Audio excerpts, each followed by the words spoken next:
چہرے کا رنگ جسم کے باقی حصوں سے زیادہ صاف ہوتا ہے، جس سے صاف ظاہر ہوتا ہے کہ یا تو ہم اپنی جلد کا خیال نہیں رکھتے یا پھر جسمانی اور ہارمونل خرابیوں کی وجہ سے جسم میں انسولین کی زیادہ مقدار بن رہی ہوتی ہے، جس سے کہنی، گردن، گھٹنی، انگلیوں کی ہڈیاں، گٹلی، پنڈیاں اور پیر بھی کالے ہونے لگتے ہیں۔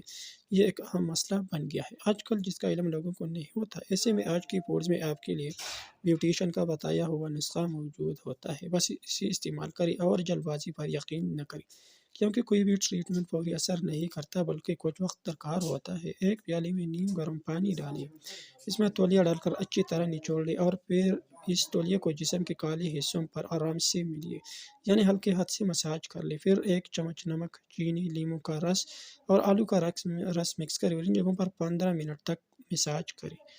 مساج ایسا کرے کہ جلد پر کچھ تناؤ محسوس ہو، یعنی تھوڑا زور سے رگڑ لیں۔ پھر ایک چمچ بیسن، ہلدی، ایلو ویرا جیل اور ٹماٹر کے رس کو مکس کر کے اس پہ مساج کریں اور 15 منٹ خشک ہونے کے لیے چھوڑ دیں۔